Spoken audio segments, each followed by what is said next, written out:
Amendment number 1 to House Bill 217 has been distributed. Senator from the 50th, do you wish to speak to your amendment number 1? Your choice. Okay. I think the senator from the 50th has already spoken to amendment number 1 to his bill, which is House Bill 217, which is the measure we're now considering. So, question is there objection to amendment number 1? Without objection. Does any other senator wish to speak for or against the measure? Chair hears none. Is there objection to the agreeing to the report of the committee, which is favorable to the passage of the bill? Chair hears none, and the report of the committee is agreed to. Is there objection to the main question being ordered? The chair hears none, and the main question is ordered. The question is on the passage of the bill as amended. All those in favor will vote yea. Those opposed, nay. Mr. Secretary, please unlock the machine.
On the passage of the bill, the yeas are 44, the nays are 2. This bill, having received the requisite constitutional majority, is therefore passed. All right, rolling right along. House Bill 348. Mr. Secretary, please read the caption.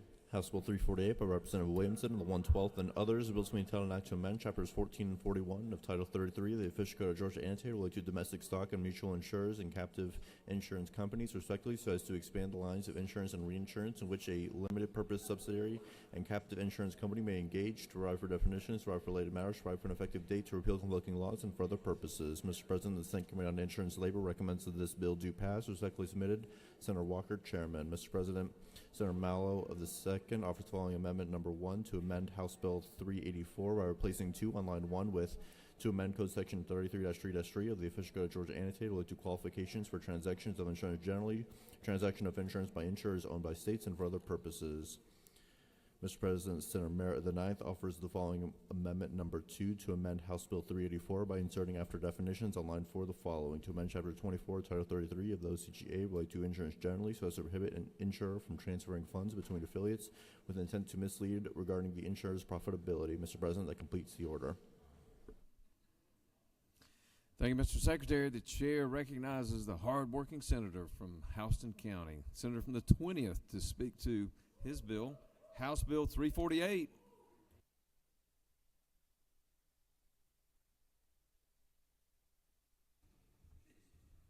Thank you, Mr. President. Well, good afternoon. I know we are all enjoying being here on a Friday afternoon, a beautiful Friday afternoon, sun shining, about 80 degrees outside, and we're sitting in here.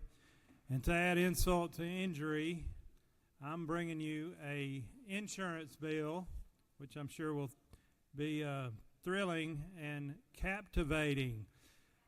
So this bill deals with captive insurance companies, and it deals with a wholly owned captive insurance companies that have a limited purpose, and it amends Chapter 14 of Chapter 41 of the Code to allow companies to accept investor funds to supplement reserve surpluses.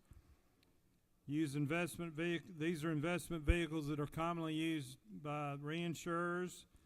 The bill will allow the commissioner to approve the formation of insurers that are in part directly funded by investors. It retains with the commissioner the full authority to approve or disapprove of the formation activity, finances, and plan of operation, capitalization, and assets. Our current captive law limits the lines of coverage that these captives can write to 5 lines of coverage, which are casualty, excluding accident and sickness, marine, transportation, property, and surety.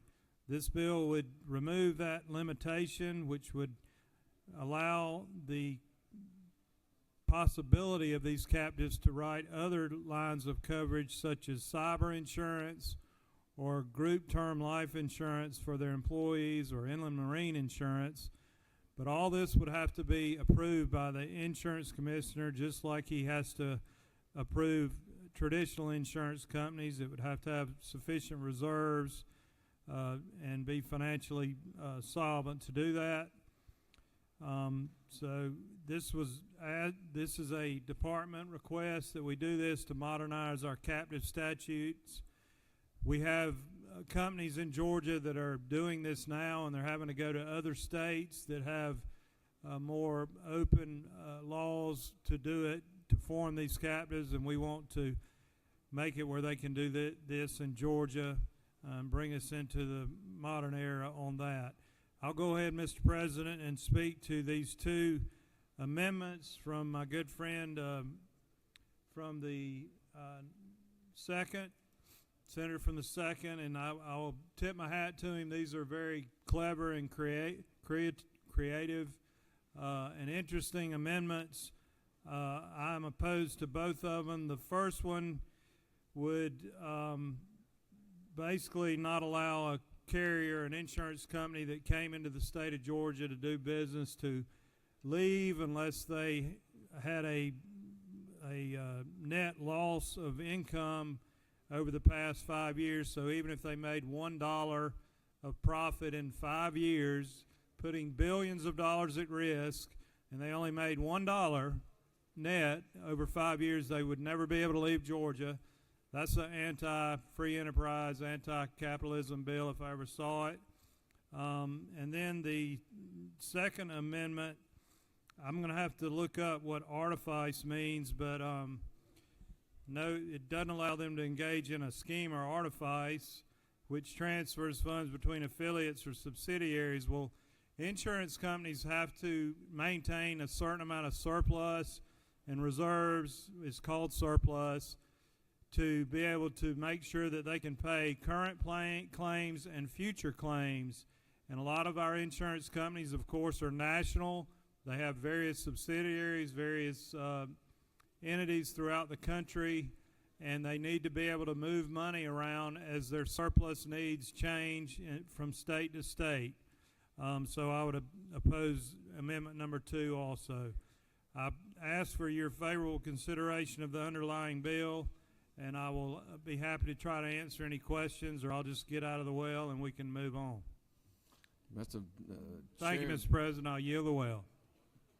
You do have one question. If you, the senator has yielded the well.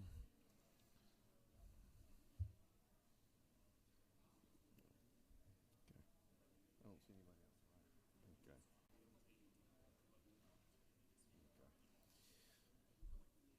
All right. Chair recognizes the senator from the 2nd, distinguished senator from Savannah, to speak to amendments 1 and 2, which are both authored by, well, speak to amendment number 1, Senator. Thank you, Mr. President. Amendment 1 is a very simple amendment. As we've heard, insurance companies are losing money hand over fist. They're bleeding out of every pocket and every which way. They're taking on so much water. This bill simply says that if all that's true, they're free to leave the state. But if that's not true, and out of the 5 years they've been in this state, if they've made money in this state in at least 4 of the immediate previous 5 years, the sum of such insurers' total net profits from the combination of all policy lines and investment income attributable to Georgia are greater than $1. We heard time and time again that insurance companies don't make any money in Georgia, and if that's the case, colleagues, if you adopt this amendment and you vote for it and they're not making any money in Georgia, they haven't made any money in Georgia, then guess what? This amendment is null and void. But if they did make money in Georgia and they made money for 4 years out of the 5 they've been here, then they can't just leave the state and say that they're going broke and cry bankrupt. That's all it does, Mr. President, very simple. And if my colleagues hold true to what they've said about insurance companies, then this amendment is an easy one to vote yes on because it wouldn't be true at all. So we can walk and chew gum at the same time. And with that, Mr. President, I yield the well.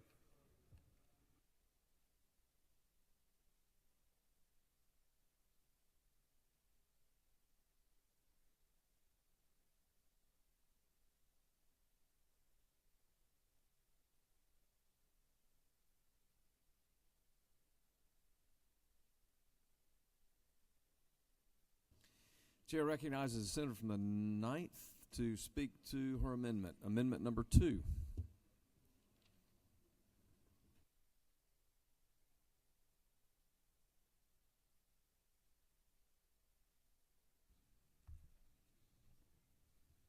All right, colleagues, I bring you amendment number 2, and what artifice is trickery.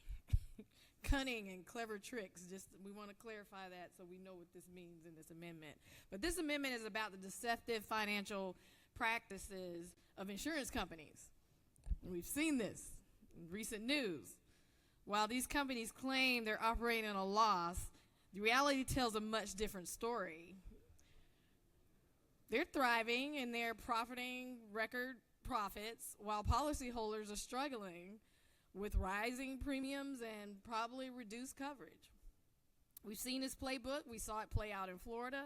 And insurance companies were claiming financial hardship and citing increased cost and risk, and all the while quietly like hiding and padding up their bottom lines. And they do this narrative to justify the hikes in denying claims and lobby against consumer protections, and it's exploitive. It's a regulatory loophole, and it increases profits at the expense of consumers. What this amendment does, we don't want this happening in Georgia, what's happening in Florida. It's not just a question of economics. It's a matter of ethics, and it's a matter of accountability. We have a duty to ensure that hardworking Georgians aren't being taken advantage of under the guise of insurance companies claiming they're in financial distress or false claims, too many false claims out there. And if an industry can afford multi-million-dollar executive salaries and shareholder payouts, it can certainly provide for fair and transparent pricing and transparent reporting to consumers. That's why I'm introducing this amendment. It's going to require greater transparency. It's going to require insurance to disclose their full revenue stream.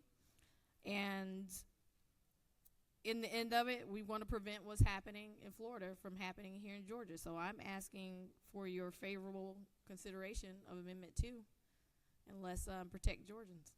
Oh, and there is a penalty. Hold on, because I'm looking at the senator over here.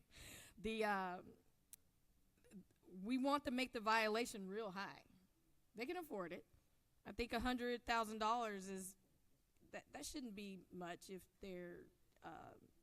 they find that they're in violation. So, asking for support of this amendment, and Mr. President, I yield the well.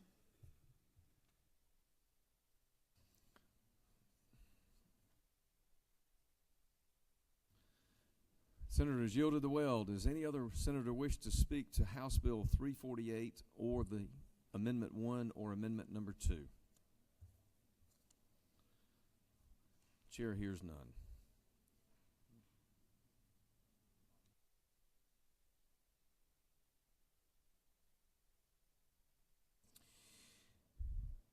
Is there objection to the previous question being ordered?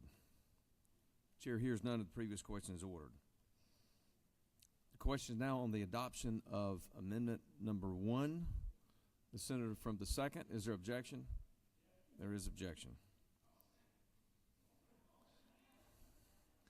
We have an objections. All those in favor of the adoption of Amendment number 1? will vote yea. Those opposed will vote nay. Amendment number 1. Mr. Secretary, please unlock the machine.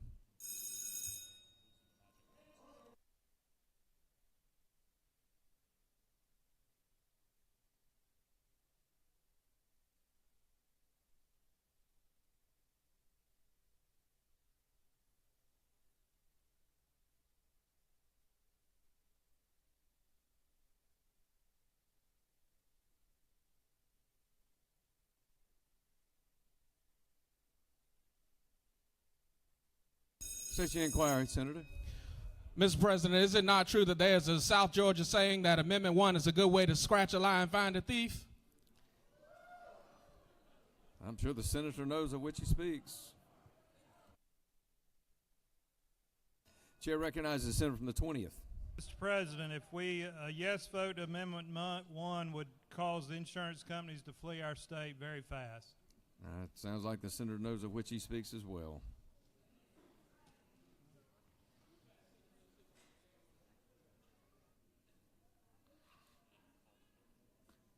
On the adoption of amendment number 1, the yeas are 18, the nays are 32, and this amendment number 1, having failed to have the requisite votes, is failed.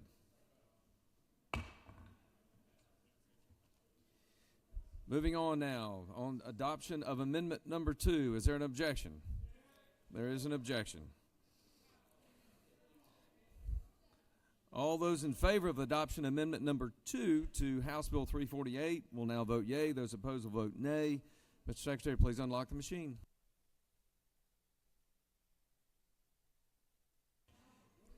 Chair recognizes the senator from the 9th. For what purpose do you rise? Isn't it true that this bill actually is designed to punish companies who intentionally hide profitability and that they can go to jail if they do it? Senator can state her opinions.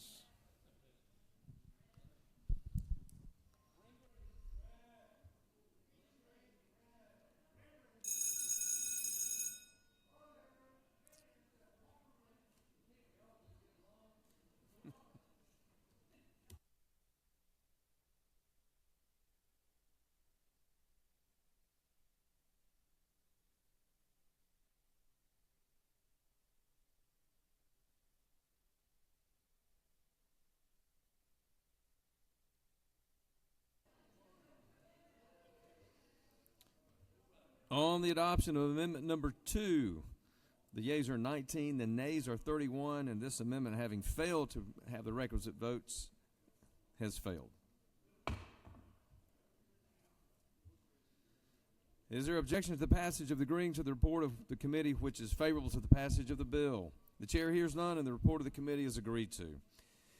Is there objection to the main question being ordered? The chair hears none, and the main question is ordered. The question is now on the passage of the bill. All those in favor will vote yea. Those opposed will vote nay. Mr. Secretary, please unlock the machine.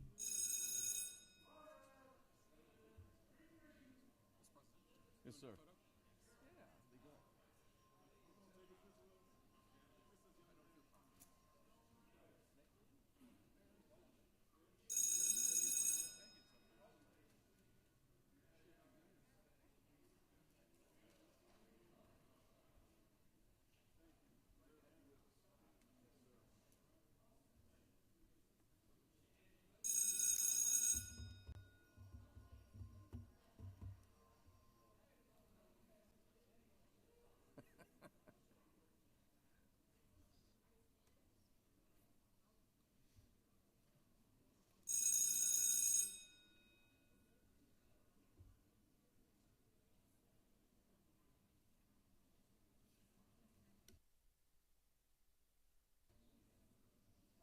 On the passage of the bill, the yeas are 47, the nays are 2. So this bill, having received the requisite constitutional majority, is therefore passed. All right, Mr. Secretary, let's keep it rolling. House Bill 351, please read the caption. House Bill 351 by Representative Corpet of the 174th and others, a bill between Town and Act to amend Part 1, Article 2, Chapter 8 of Title 12 of the Official Code of Georgia annotated with 2 general provisions regarding solid waste management so as to modify the powers and duties of the Board of Natural Resources, to revise definitions, to modify solid waste permitting, to provide for submission of written verification regarding compliance with local zoning and land use regulations, to remove certain restrictions on permits, to revise provisions regarding public meetings and notice, to remove outdated terminology, to provide for related matters, to repeal conflicting laws, and for other purposes. Mr. President, the Senate Committee on Natural Resources and the Environment recommends that this bill to pass. Respectfully submitted, Senator Anderson, Chairman. Mr. President, Senator Brass of the 6 and others offer the following amendment number 1 to amend House Bill 351 by inserting the following after line 320. This act shall become effective on January 1, 2026, Section 10. Mr. President, that completes the order. Thank you, Mr. Secretary. The chair recognizes the distinguished senator from the 8th and the gentleman farmer on this Friday to speak to House Bill 351. Thank you, Mr. President. We're going to make this quick. This is an agency bill from the Environmental Protection Division. It's intended to revise the Solid Waste Act, removes provisions courts have determined to be unconstitutional or unenforceable. It resolves inconsistencies between different provisions of the Act, clarifies for local governments their roles and responsibilities in permitting, and clarify for the public their opportunities to participate in these local government processes. Specifies EPD's responsibilities for reviewing local government approvals and verifications, and provides for greater finality in permitting decisions. And there is an amendment that's we consider to be a friendly amendment, Mr. President. With there are no questions, I'll yield the will. You have no questions, Senator. Good Thank job. you, Mr. President. Urge your favorable consideration. Does any other senator wish to speak for or against the measure? The chair hears none. Is there objection to the previous question being ordered? The chair hears none, and the previous question is ordered. Oh. Excuse me. My apologies. Sorry about that. For what purpose do you rise? Yes, parliamentary inquiry or point of order. Yes, state your inquiry. Are we going to debate the amendment?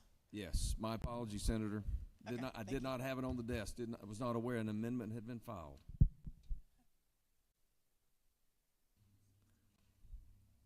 Senator from the 6th, do you wish to speak to your amendment?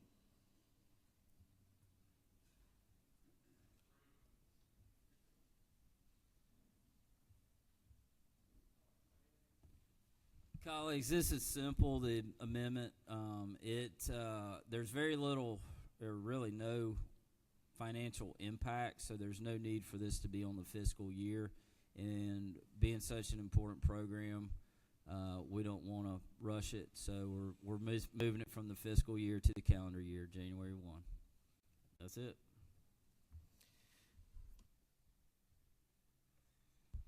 Senator from the 44th, do you wish to speak? She waves. Does any other senator wish to speak for or against the measure or amendment number 1? Chair hears none. The question is now on the adoption of amendment number 1 to House Bill 351. Is there an objection? There is an objection. Does the senator wish to speak to the objection?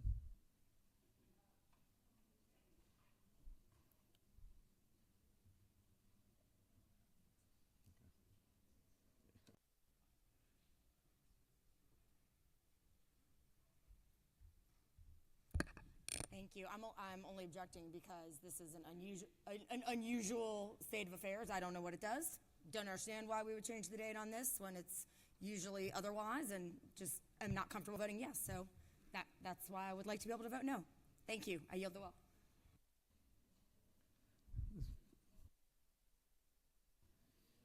Senator has yielded the well. Does anyone else wish to speak to amendment number 1 on House Bill 351? Chair hears none. All right, we're now moving on to voting on amendment number 1. All those in favor of amendment number 1 to House Bill 351 will vote yea. Those opposed will vote nay. Mr. Secretary, unlock the machine.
On the adoption of amendment number 1, the yeas are 46, the nays are 3.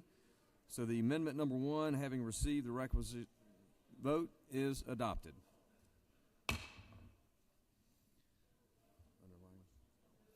The question is now on the passage of the underlying measure, House Bill 351. For what purpose does the senator from the 50th rise? Unanimous consent to excuse the senator from the 19th for business outside the chamber. The senator from the 19th is excused without objection. Thank you, Senator. Is there objection to the agreeing to the report of the committee which is favorable to the passage of the bill? The chair hears none, and the report of the committee is agreed to. Is there objection to the main question being ordered? The chair hears none, and the main question is ordered. The question is now on the passage of the bill as amended. All those in favor of the bill will vote yea. Those nay will vote no. Mr. Secretary, please unlock the machine.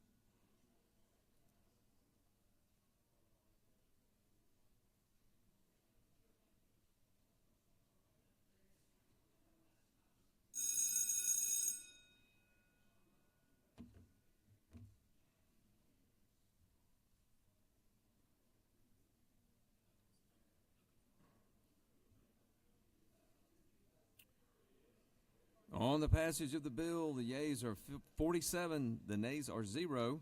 This bill, having received the requisite constitutional majority, is therefore passed. All right, Mr. Secretary, let's keep going. 3 more on the rules calendar. House Bill 410, read the caption. House Bill 410 by Representative Deloach of the 167th and others, bill to be entitled an act to amend Title 33, the OCGA related to insurance as derived for the efficiency and the practices of the Department of Insurance, to arise for statutory deposit requirement for foreign insurers, to remove fees for branch licensees, to revise the application requirements for domestic stock and mutual insurers, to remove the publication requirement for application amendments and surrenders for each insurer, to remove such publication requirements for charters, consolidations, and mergers of fraternal benefit societies, to revise application requirements for Farmers Mutual fire insurance companies, to remove the licensure requirement for agency branches, to provide for related matters, to provide for an effective date, to repeal conflicting laws, and for other purposes. Mr. President, the Senate Committee on Insurance and Labor recommends that this bill do pass. Respectfully submitted, Senator Walker, Chairman. That completes the order, Mr. President. Thank you, Mr. Secretary. The chair recognizes the senator from the 16th to speak to House Bill 410.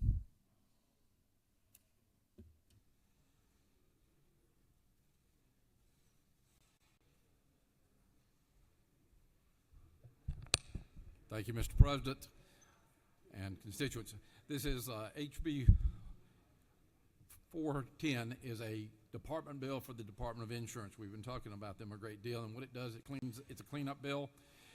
They no longer need to get 3 copies of in triplicate. They're doing away with that. That was a major as far as that. They also are not requiring probate charges on their certificates that have to be done. They are requiring licensing of all of the agency principals, and that's on a 2-year licensing, and it's a basic, simple cleanup bill. No questions, sir? You have no questions, Senator. Thank you, sir. Must have done a good job. Does any other senator wish to speak for or against House Bill 410? The chair hears none. Is there objection to the previous question being ordered? The chair hears none, and the previous question is ordered. Is there objection to the agreeing to the report of the committee which is favorable to the passage of the bill? The chair hears none, and the report of the committee is agreed to. Is there objection to the main question being ordered? The chair hears none, and the main question is ordered. The question is now on the passage of the bill. All those in favor of the will vote yea. Those opposed, nay. Mr. Secretary, please unlock the machine.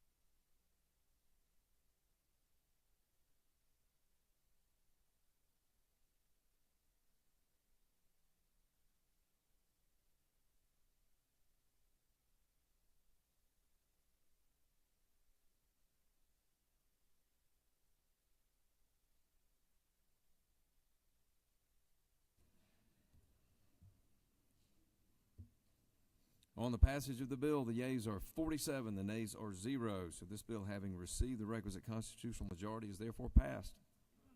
Okay.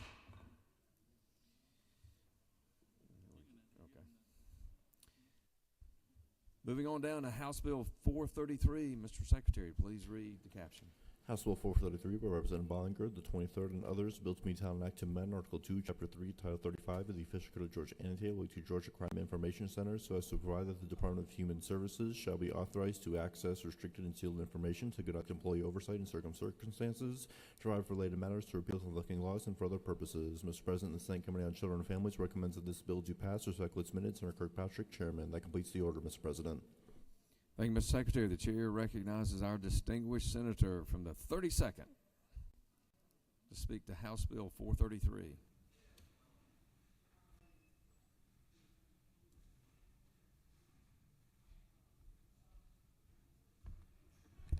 Thank you, Mr. President.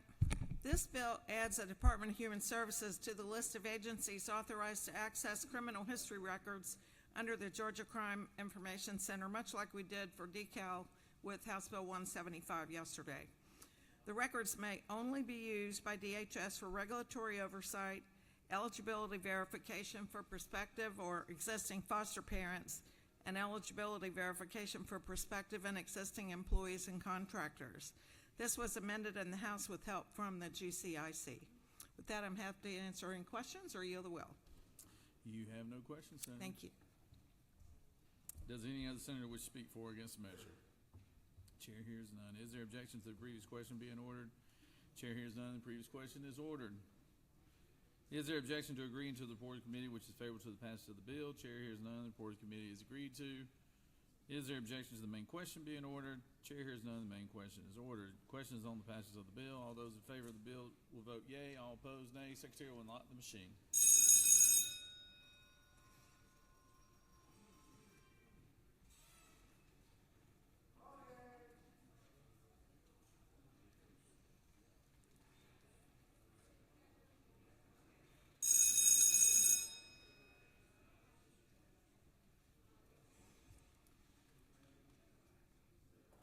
Senator from the 41st, what purpose do you rise? Parliamentary inquiry.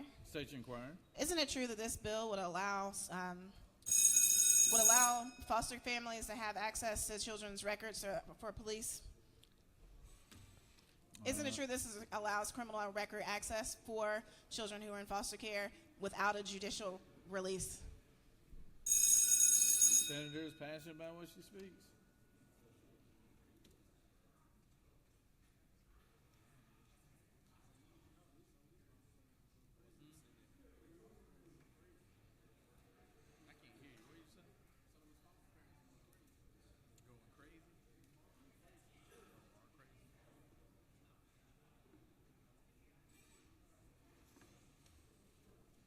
On the passage of the bill, the yeas are 43 and the nays are 7.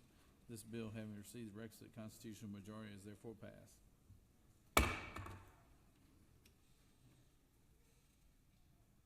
Secretary Reed, House Bill 575. House Bill 575 by Representative McCollum, the 30th, and others, bills being titled an act to amend Title 32 of the OCGA related to highways, bridges, and ferries so as to authorize notice of certain public hearings by the Department of Transportation by electronic publication to provide for related matters, for vehicle conflicting laws, and for other purposes.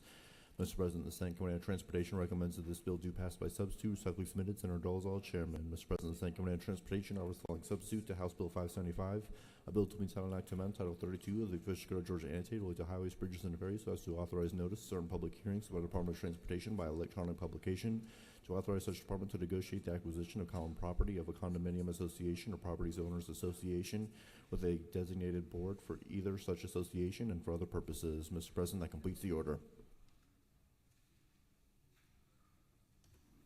Recognize the senator from the 45th.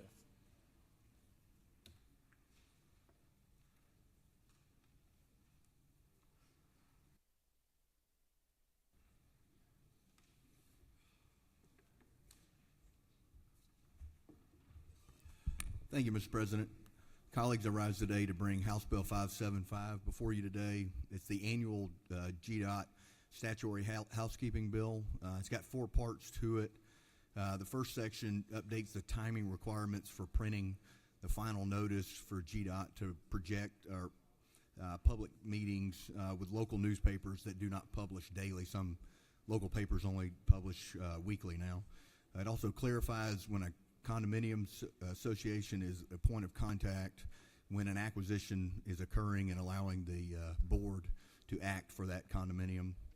It codifies existing GDOT TRIP programs dealing with towing recovery, incentive programs, ensure that heavy trucks that are crashed continue to be quickly cleared from interstates. And then Section 4 underscores GDOT's ability, when possible, to work with utility owners to relocate utilities in the right-of-way before construction of a new project occurs.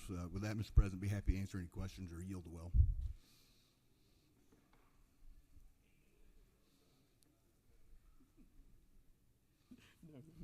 No questions. Thank you, Mr. Senator. President. I yield the well.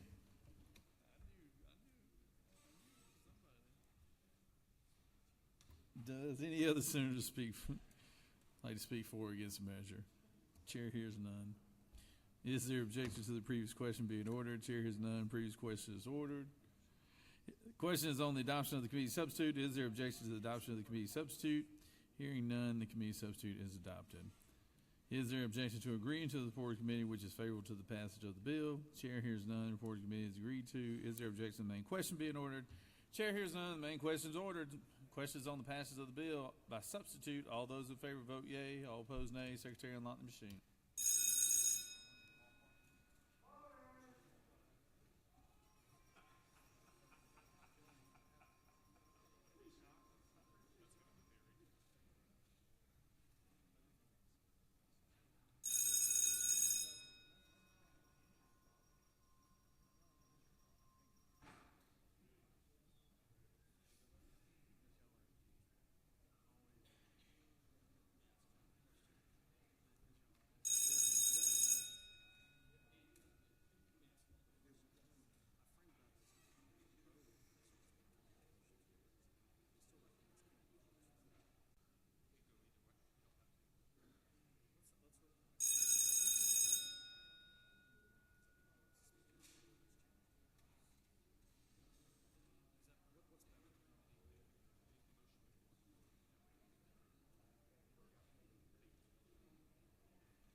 On the passage of the bill, the yeas are 50 and the nays are 0. This bill, having received the requisite constitutional majority, is therefore passed by substitute.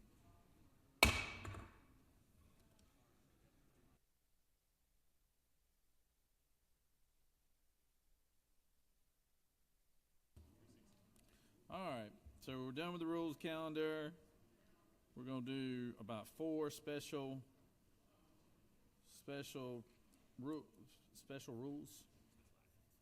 actions, and then we'll be done for the day. Recognize the senator from the 45th.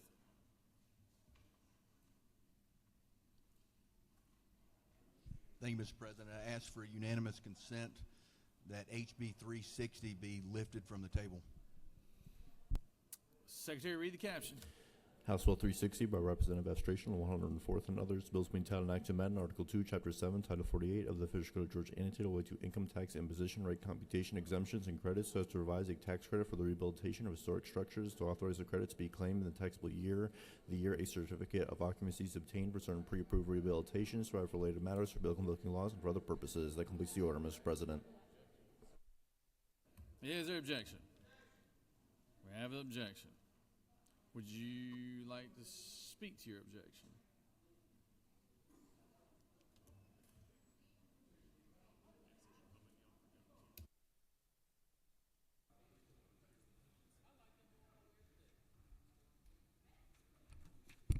Thank you, Mr. President. I object to removing it from the table because I want to see what the votes are up on the board, so that when we get ready to debate this thing, I know who I need to convince. This is a bad bill. We don't need to remove it from the table. Would you like to speak to you waive? Okay. All right, so posture we're in is the senator from the 45th is asked for unanimous consent that HB 360 be taken from the table. The senator from the 53rd has objected to that. So all those in favor of the senator's motion We'll vote yea. All opposed, nay. Secretary, unlock the machine.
On the objection for moving it from the table, the yeas are 34, the nays are 17, and the motion has failed.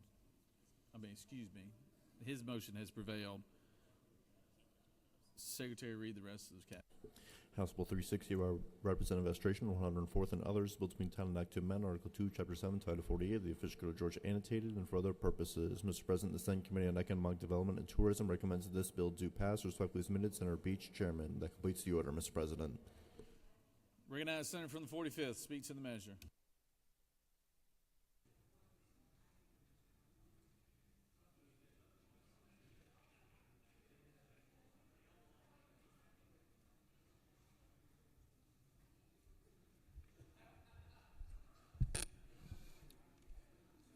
Thank you, Mr. President. Colleagues, I bring HB 360 before you today.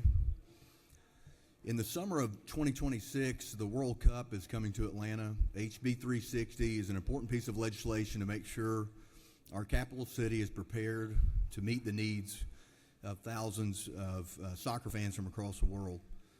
This bill is designed to jumpstart development in downtown Atlanta, particularly in areas that surround the stadium where the games will be held.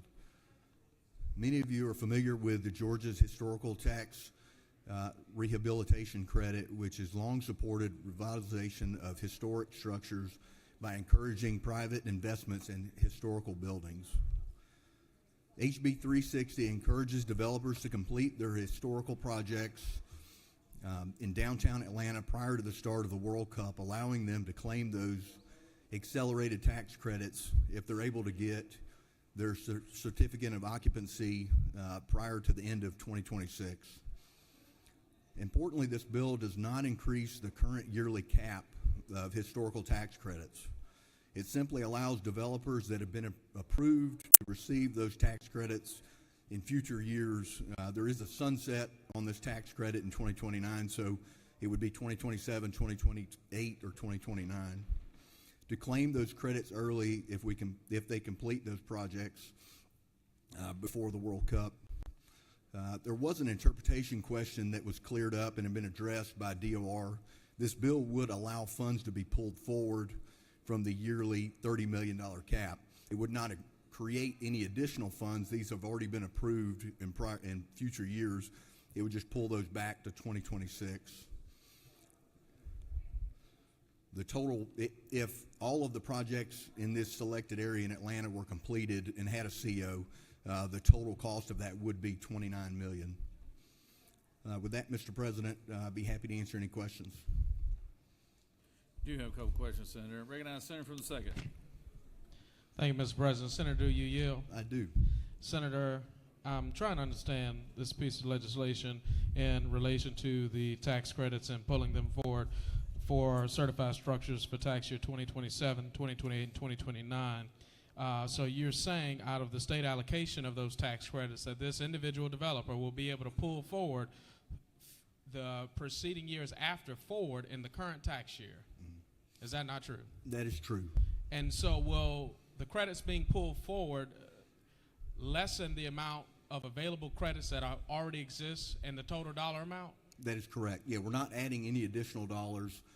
It just pulls those forward. So you would, that $29 million, if they get COs on all those projects, Being in the construction world and timing of construction projects, some do run long, but if they all were completed in this designated area around the stadium, the additional funds would be $29 million that would be pulled forward. So then in future years, and it's my understanding those credits actually go out to 28 that have been applied for in that particular area. It's 27 and 28, so it's 2 years that would be pulled forward. So no additional money. It's just those future years would be less. So the future years would be less, and it also says not just, you said up to 28, but Senator, the legislation on line 16 also says that it would include year 2029 as well. So we'd be lessening the amount of credits available to everybody in the rest of the state for one project. No, sir. And I'm glad you asked that question, Senator. No, sir. What it would do is these projects have already been approved.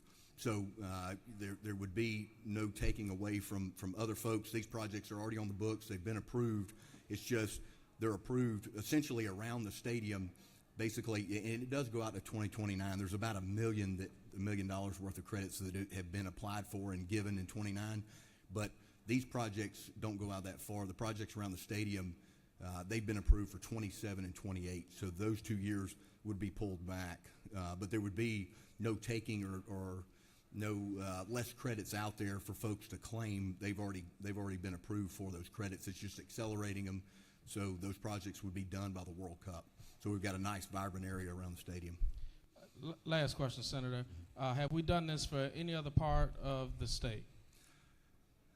I don't know the answer to that. Recognize the pro tem for a question. Thank you, Mr. President. Does the senator yield? I do. Senator, do I understand that if HB 360 passes, that those that have applied for and been approved for these tax credits for 26 going forward, they're all in a line and they have a position in the line for each year, the total of which maximizes out at the $30 million cap per year, right? That is correct. And that if this bill passes, no one loses their spot in line, nor are they pushed back or forward. That is correct. And that the amount of money that they have been approved for the tax credit will not change, will not increase certainly, but will not decrease if 360 is passed. That is also true. So the passage of HB 360 has no effect or impact on the others that have asked for and been allocated this tax credit out into the future as far as 2030. That is correct. Thank you, Senator. Yes, and one other point of clarity, in some of my discussions, folks have asked, was this jumping in line? And it's not jumping in line. The folks that are in, 27, 28, 29, if you can imagine, of course, Gwinnett's home for me, so I'm imagining being on 85. You got a Peach Pass lane, you got the other lanes on 85, and they're all traveling in the non-Peach Pass lane, but their schedules will not change. Essentially, we're allowing for these projects around where the World Cup will happen would be able to get in the Peach Pass lane to be accelerated so that the area around the stadium is very vibrant for these games. Well, you got later. You all of a sudden got a bunch of folks popped up on here, Senator. Recognize Senator from the 53rd. Thank you, Mr. President. Will the senator yield? I will. What's the number of developers that seek to benefit from this legislation? And I don't know if this is 100% true, but in the discussions I've had, I believe there's only one developer that I'm aware of. There may be more. That's just what I've been made aware of. So this legislation is going to benefit one developer in the entire state. Is that correct? What I would argue is that this will actually benefit the city of Atlanta. It'll benefit Georgians. It'll benefit how this area around the stadium looks when we have the World Cup come and Atlanta and Georgia is showcased to the soccer world. Senator, will you further yield? Sure. How do you say it's going to help all Georgians? Don't you think it's going to burden Georgians by having to pay more taxes because this one person is being exempt from taxes? What I would say is, I mean, you can argue tax credits, but these tax credits have already been approved. Like this is not a new. They're not applying. This is not a new developer coming in applying for the credits now. They've already been approved for these projects. It's just where they've been approved around the stadium. The credits have been approved in 27 and 28. This would just pull those back to 26, so we can get those projects done before the World Cup comes to Atlanta. I'll be voting no, Senator. Thank you. Thank you. Recognize Senator from the 27th. Thank you, Mr. Chairman, or Mr. President. Does the Chairman yield? I do. We keep talking about the World Cup, but the certificate of occupancy does not need to be issued until December 31st of 2026. So I think it's about 6 months after. So what I'd like to know is, and I can draft this quickly, would you be amenable to an amendment that would change December 31st on line 19 to June 1st so that we actually ensure this is complete for the World Cup? I would be amenable to that, yeah. Okay. Thank you, Mr. Chairman. Senator, you have no more questions. Thank you, Mr. President. I yield well.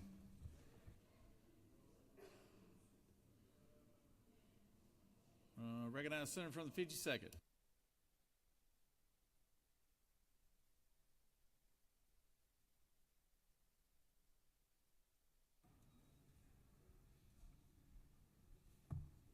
Thank you, Mr. President. In 2022, the historic tax credit, which is meant to benefit all around the state, was again passed with a sunset of 2029. It's $30 million per year. And besides the $30 million a year, it has something in there that no project would get more than $5 million, because we want to spread it around to Augusta and Savannah and Albany and Macon and Columbus and Athens, different cities, sort of spread it around. Now, what they've done, I guess, creatively, is we've got one developer that has 6 projects that is $5 million each. And they're taking the credit that's supposed to be used around the state and consuming the rest of it through 29, what's left in there, and moving ahead of other people when they will get their money as well for this. I think many people are of the opinion that this project would happen anyway, that this credit moving to the front of the line is unnecessary. So we passed a really good bill earlier today, Chairman Strickland's bill. We increased the tax credit for child care from 30% of the federal match to 50% for all the children around the state of Georgia, $28 million. Here we got a bill that's going to benefit one person that's more than that. And I think that we're certainly setting a bad precedence when we let them exceed the $5 million cap by having 6 projects, and that we move them to the front of the line. I'm going to be voting no against this bill. I'll yield to well. Senator has yielded. Recognize the senator from the not the senator, the treasurer of the United States.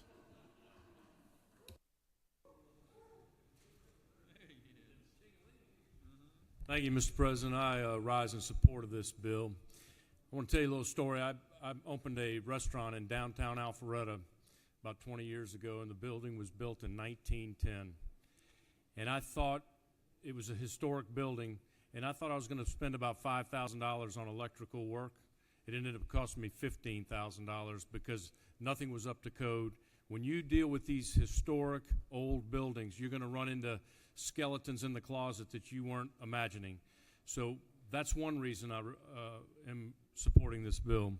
The other reason is it's going to revitalize this area, and it's not just for World Cup. It's a 30-year plan to have the benefits for the next 20 to 30 years of restaurants and retail and coffee shops and bars and housing and condos and just all kind of mixed use down there. I could see this becoming very similar to in Denver about 30 years ago. You wouldn't even go around Coors Field because it was such a blighted area.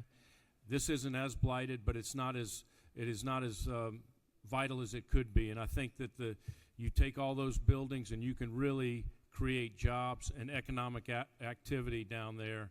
And don't forget, it's not just for World Cup in the stadium. We have a thriving convention business at the World Congress Center, and we need nighttime activity. And I think this is going to do that with what these developers want to do.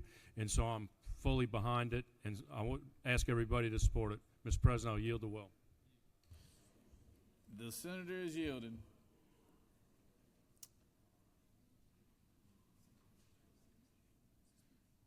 Senator from 36, did you have a question or would you like to speak?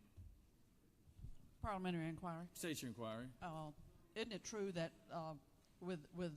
in light of the comments just raised by our U.S. Treasurer, that that this is work that will benefit the place that we all come to take care of the state's business? It's gonna clean up an area of historic with historic preservation, and it's very minimal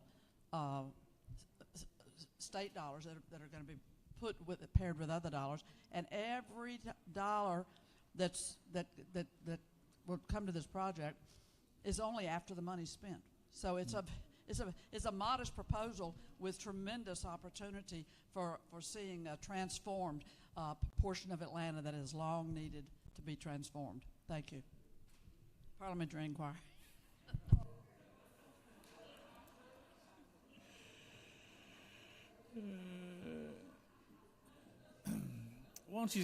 Senator, why don't you see if the treasurer there can turn on the printing presses up there and help us just fund this thing here. So, recognize the senator from 31st. State Parliamentary inquiry. Is it not true that maybe many years ago, if the city of Atlanta wanted to do this, the Atlanta Braves would still be in downtown Atlanta? Ooh. Ooh. All right. We just went straight for the belt right there. So, recognize senator from the 2nd.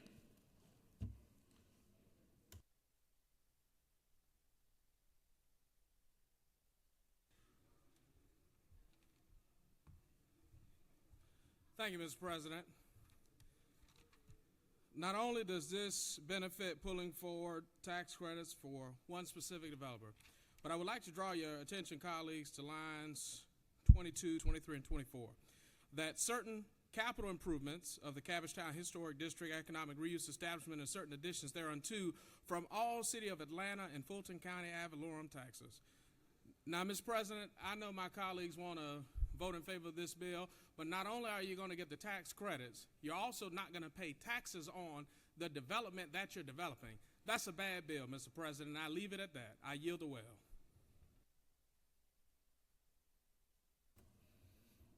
Recognize the senator from the 53rd.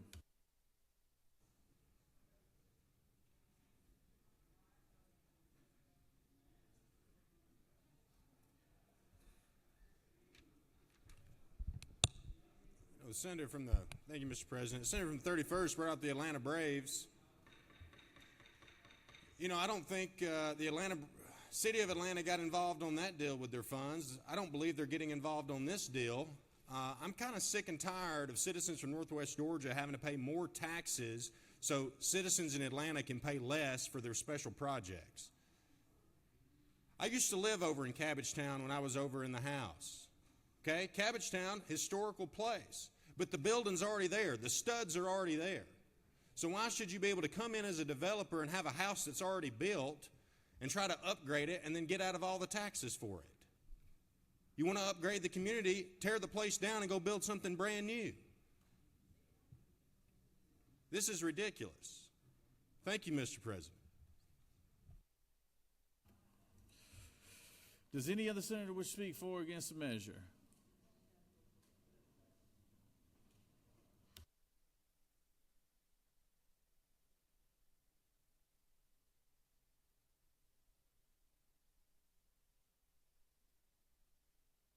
Senator from the 27th. Senator from the 27th.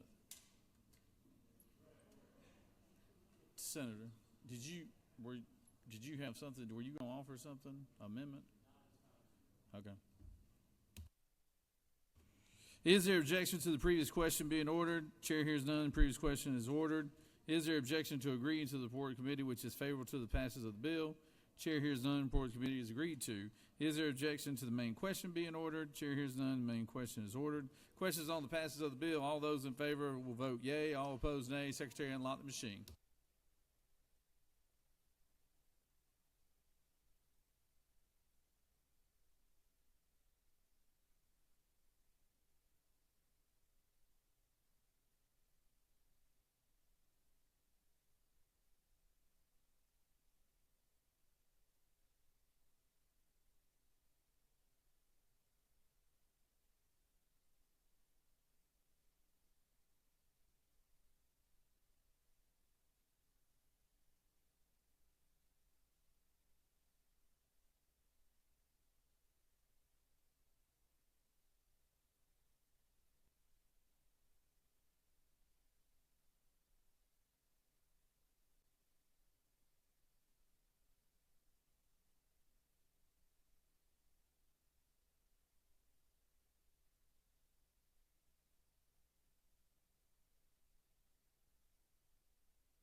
On the passage of the bill, the yeas are 26 and the nays are 24, and this bill has failed. Senator from the 41st, for what purpose do you rise? Mr. President, I move that we reconsider. It is in order. All right. Is there objection for the reconsideration?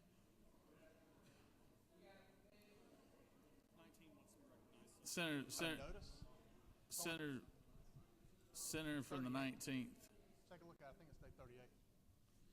Senator from the 19th, for what purpose do you rise? Just a conversation with the Secretary of the Senate, Mr. President. I think I'm right. Senator from the 14th, for what purpose do you rise? Parliamentary inquiry, Mr. President. State your inquiry. Is it not true that if reconsideration succeeds, then we can table the bill and negotiate over parameters that would make it acceptable to a majority of the body? Is that not true, Mr. President? I believe the senator is up to speed on his rules.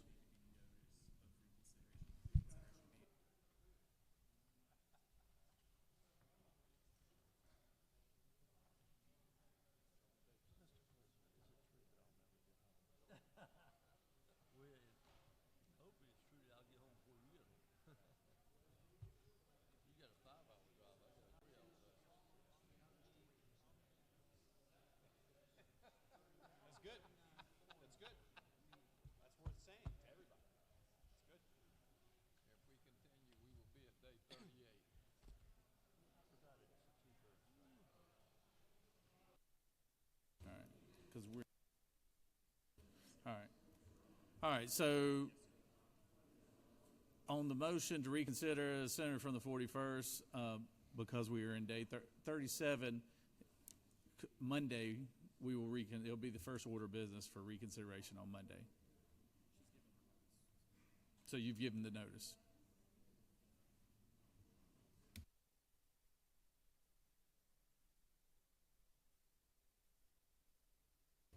Recognize the senator from. We have a special message from the House. We need the Secretary read the message. Mr.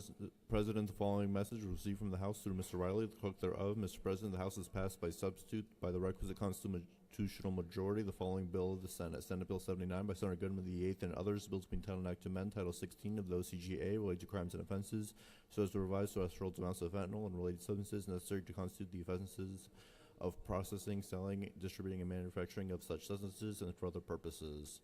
Mr. President, the following message was received from the House through Mr. Riley, the clerk thereof. Mr. President, the House has disagreed to the Senate amendment to the following bill of the House. House Bill 86 by Representative Leverett of the 123rd and others, bills to be entitled an act to amend Code Section 48.5-7-4 of the official code of Georgia annotated related to annual salaries of certain state officials and cost of living adjustments so as to revise provisions related to calculating and setting salaries and for other purposes. Mr. President, that completes the order. Those are special actions that we'll take up at the end of these special actions that we have currently. So now I recognize the senator from the 8th. Mr. President, I move that the Senate agree to the House substitute to Senate Bill 79. Is there objection? Secretary, read the caption.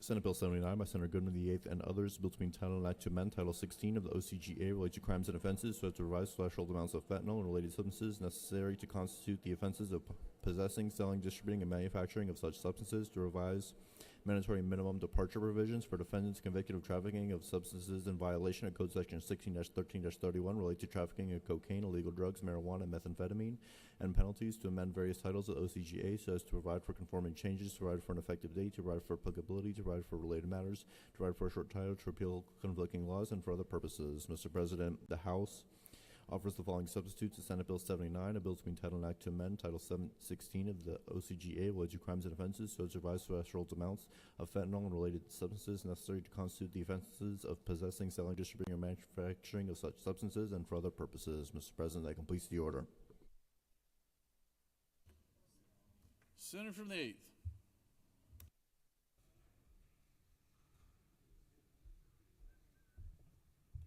Thank you, Mr. President. Senate Bill 79 come back to the Senate.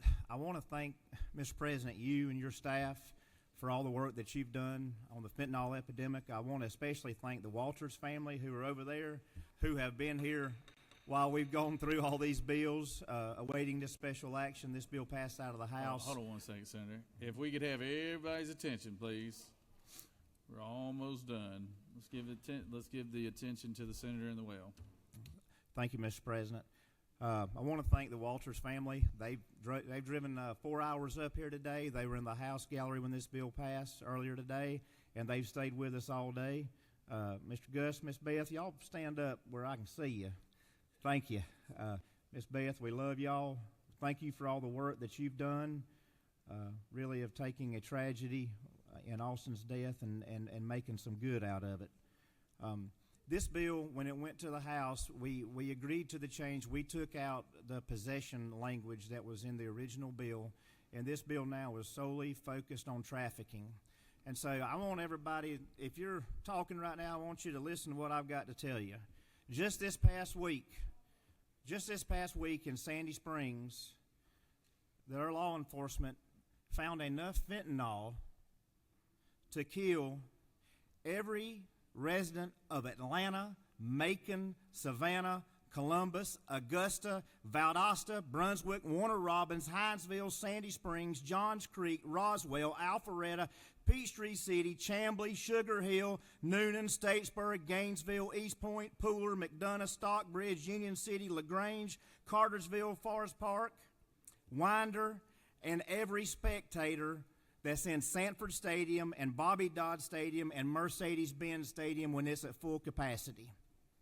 Just this week in our state, enough fentanyl to kill 2.5 million people, nearly 1 in 4 Georgians. That's why this bill's needed. These folks that are trafficking this poison in our streets. Again, Mr. President, I want to thank you for your leadership on this issue, especially for loving on the Walters family, and I want to thank this chamber. And I just ask for my children and your children and the children of Georgia and our fellow Georgians, let's light this board up green if we can. I yield for questions, Mr. President, or I yield the well. You have no questions, Senator. Thank you, Mr. President. Does any other senator wish to speak for or against the measure? Senator from 29th.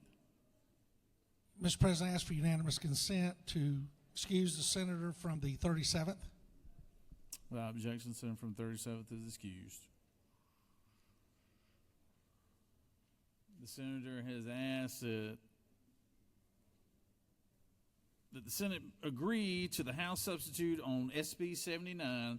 All those in favor will vote yea. All opposed, nay. Secretary, unlock the machine.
On the motion, the yeas are 49, the nays are 0, and this motion has prevailed.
Senator from the 50th, ready when you are.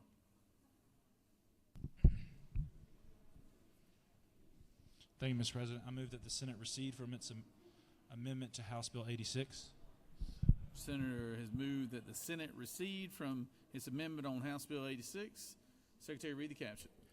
House Bill 86 by Representative Leverett of the 123rd and others, a bill to be entitled an act to amend Code Section 45-7-4 of the official code of Georgia annotated relating to annual salaries of certain state officials and cost of living adjustments so as to revise provisions related to calculating and setting the salaries of justices of the Supreme Court, judges of the Court of Appeals, and the judge of the Georgia Statewide Business Court, and the judge of the Georgia State Tax Court, to provide for effective dates, to provide for related matters, to repeal conflicting laws, and for other purposes. Mr. President, the Senate offers the following amendment number 1 to amend House Bill 86 by inserting after core on line 5 the following: to revise the compensation of certain other elected state officials by striking lines 13 through 16 and inserting in lieu thereof the following: 1. Governor, striking $175,000, inserting $250,000, and for other purposes. Mr. President, that completes the order.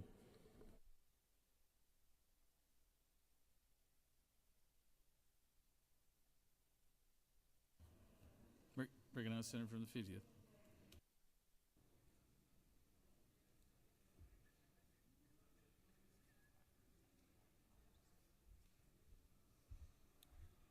Thank you, Mr. President. House Bill 86 is a bill we heard yesterday. It deals with judicial compensation. Thank you, Mr. President. House Bill 86 is a bill we passed out yesterday. It deals with judicial compensation for Supreme Court judges, Court of Appeals judges, and business court judges. There was an amendment that was added on in our chamber that increased the pay for the governor and constitutional officers. That was stripped over in the House. They've sent it back to us. Because of the importance of this bill to our judicial system, I ask that you go along with me to recede. If there are people in this chamber that want to address the salary of the governor or constitutional officers moving forward, I would encourage you to do what the judges did. Let's get a study committee together. Let's let it work the committee process. But for now, instead of amending a bill at this late in the session to address a pretty robust issue, let's stick with what we have. Let's recede from our position, and let's get this bill passed. I'm happy to answer any questions. If not, Mr. President, I'll yield the well. You have no questions, Senator. Thank you, Mr. President. I yield the well.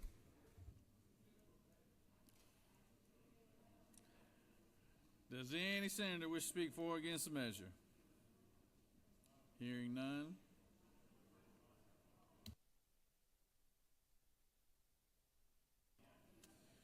Senator from the 50th has moved that the Senate recede from its amendment to House Bill 86. Is there objection? All those in favor will vote yea. All opposed, nay. Secretary, unlock the machine.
On the motion, the yeas are 46, the nays are 2, and this motion has prevailed.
Recognize the senator from the 18th, the pro tem, for a motion. Thank you, Mr. President. I move that the Senate agree to the House substitute to Senate Bill 69. The senator has moved. Secretary, read the caption. Senate Bill 69 by Senator Kennedy of the 18th and others, the bill to be entitled an act to amend Title 7, Article 5, Chapter 11, Title 9 of the Official Code of Georgia Annotated related to making and finance and depositions and discovery under the Georgia Civil Practice Act, respectively, so as to regulate third-party litigation financing practices in the state, to provide a short title, to provide for related matters, to provide for an effective date and applicability, to repeal conflicting laws, and for other purposes.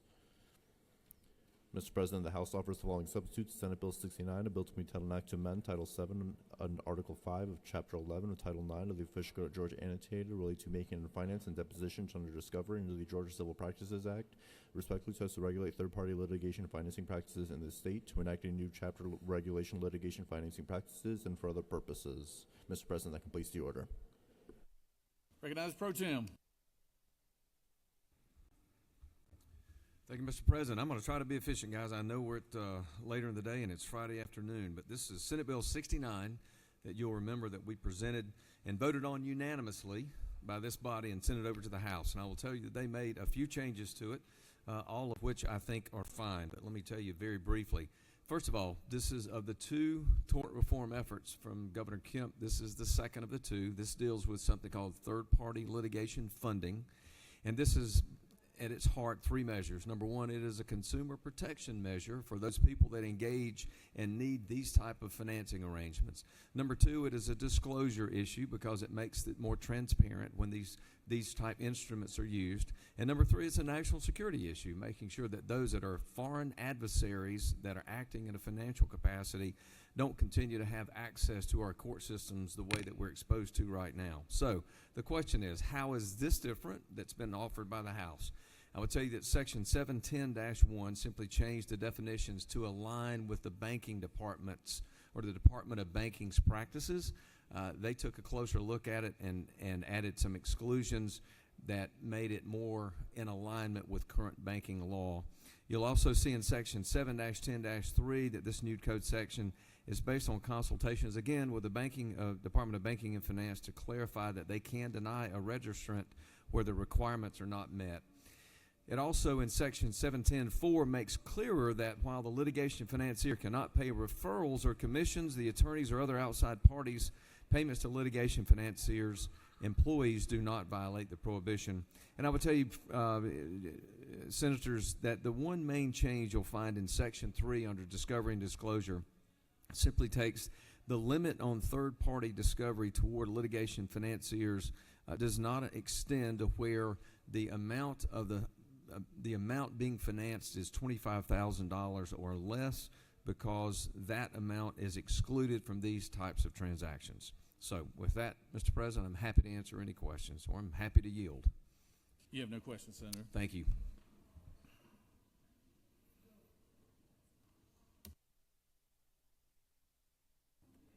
Thank you, Mr. President. I move that the Senate agree to the House substitute Senate Bill 69 as amended by Amendment 1.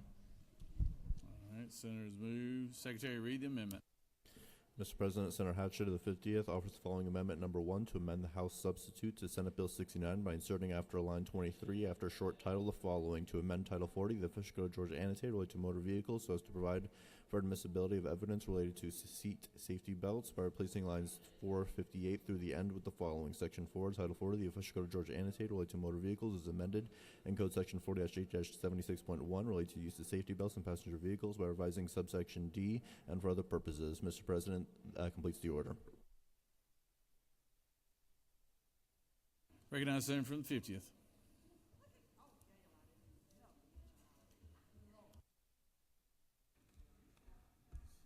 Thank you, Mr. President. I'll try to be brief here. Amendment 1, what this does is it relates to evidentiary or evidence that's allowed to be brought in a trial. What this does is going to change the effective date of this act so that it will not apply to pending actions that are in court. It only applies to actions that are filed after the effective date. It deals with the admissibility of seatbelt evidence. There's been some constitutionality issues that have been raised about changing the evidentiary rules as it relates to this issue. In pending litigation, this will clean that up, and I'm happy to answer any questions, but I ask for favorable consideration. You do have one question. Recognize the Senator from the 32nd. Thank you, Senator. Would you yield for I a will. question? I'm looking at lines 22 to 24, where it says, the way I'm reading it is that if I'm not wearing my seatbelt and I cause an accident, that the insurance company can't raise my rates. Am I reading that correctly? That's correct, and that was language that we've already passed. That's verbatim language that we've already passed. Okay, thanks. Thank you. You have no further questions. Thank you, Mr. Senator. President. I yield the will. Any other senator wish to speak for or against the measure? All right, so we'll take up the first motion made by the senator from the 50th, amendment number 1. All those in favor of the amendment from the senator from the 50th, the motion for, I'm sorry, all those in favor of the motion by the senator from the 50th will vote yea. Oh, no objection.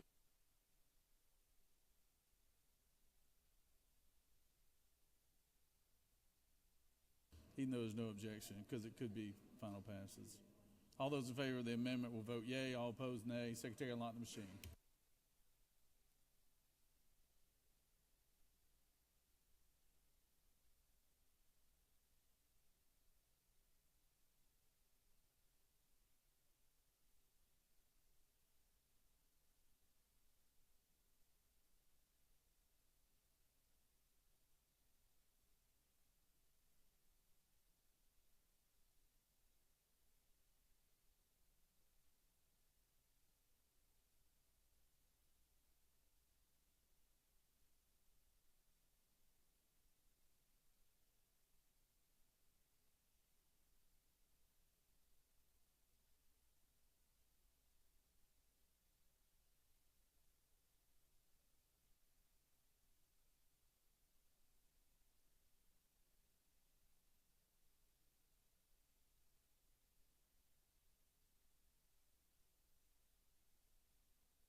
On the motion to agree to the House substitute to SB 69 as amended, the yeas are 52, the nays are 0, and this motion prevails.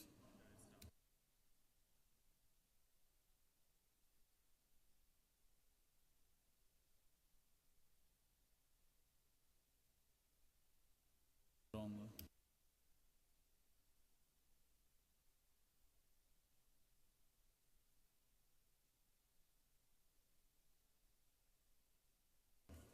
recognize the majority leader for a motion.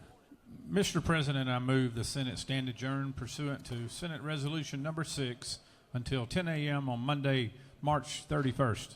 Secretary, read the announcements. Mr. President, the Rules Committee will meet upon adjournment in room 450 in the Capitol, and the Agriculture and Consumer Affairs Committee meeting has been canceled. That completes the order, Mr. President. Any other announcements?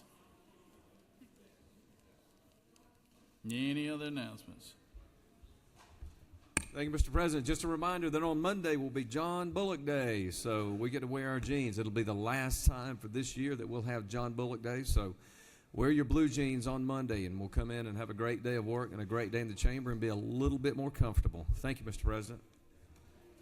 Recognize Senator from the 53rd, the Cadillac man himself.